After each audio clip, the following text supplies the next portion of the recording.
Now it's time to actually create our very first Spring Boot application. To do that, let's just fire up the IntelliJ first.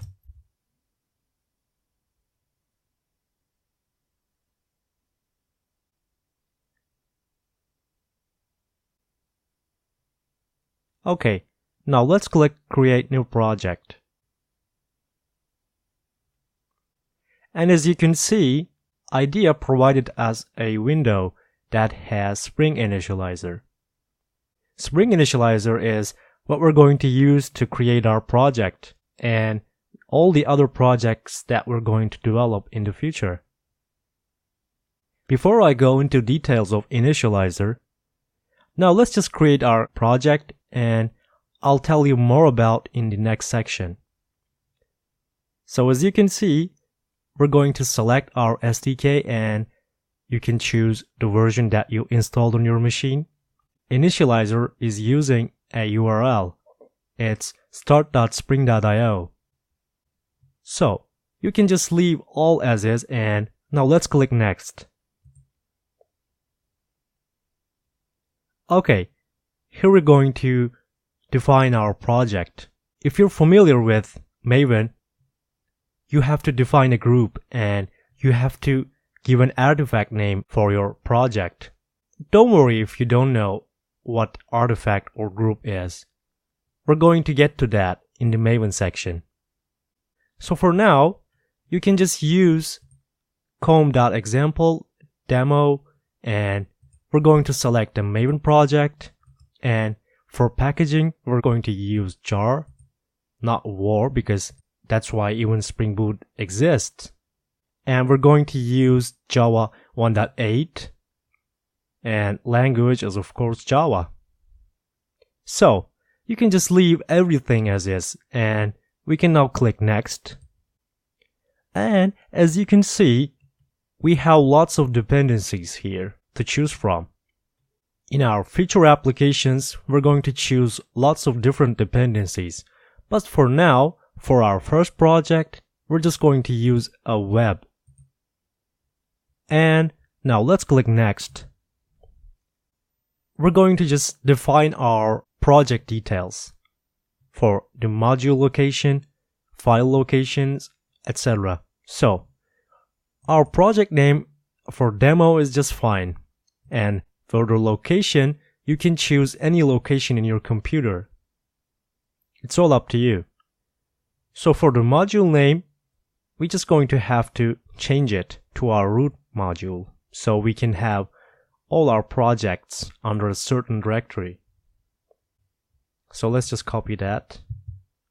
If your content root and module file location isn't like this structure, you just have to replace it, or you can have different modules and different roots for every other project that we're going to develop. It's all up to you. I'm just trying to use a convention here. It's not something that's paramount important. So we can now just create our project and now let's click Finish.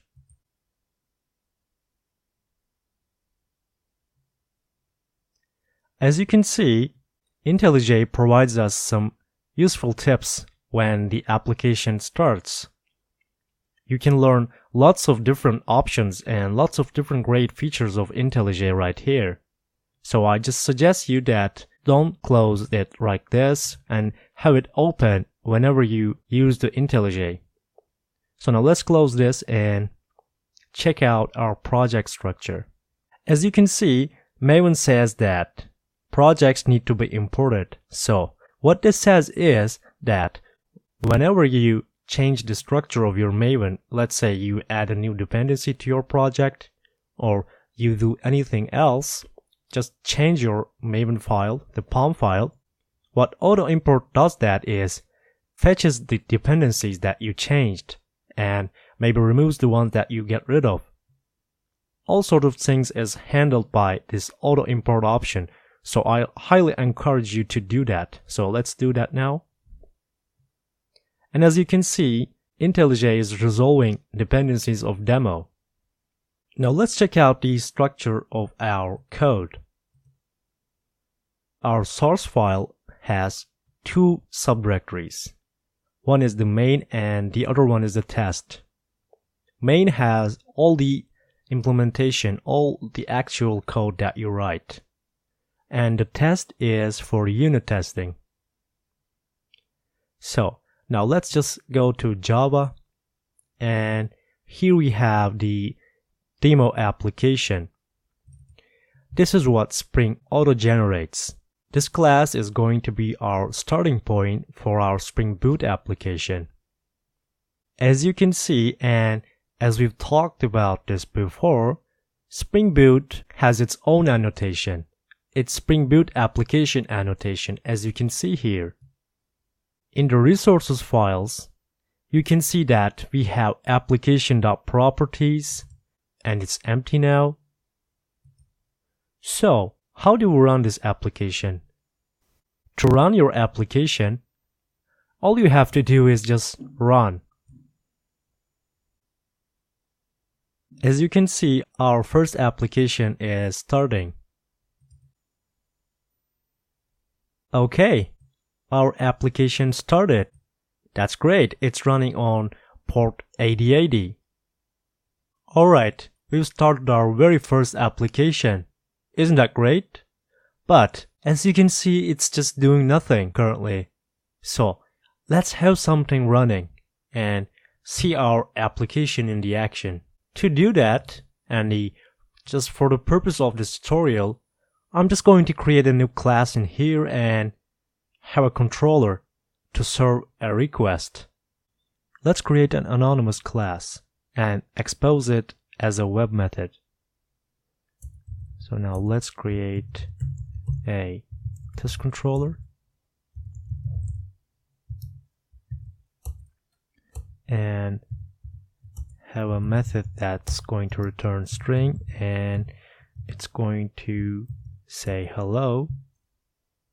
To have this class as a web method, first we start saying that it's a REST controller, and we have to give it a path, root path, and that's going to be request mapping. And in the request mapping, we say the path is going to be just a backslash. So what this method is going to do is that it's going to take a string as an argument and just return that hello and whatever you name it. Okay?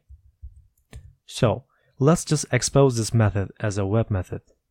To do that, we're going to use request mapping again and say our method is going to be hello, and we say that hello, and we're going to get the name as the argument. Okay, and this method is going to be a get method. Okay, it's there. So now there's just one thing left that we have to do.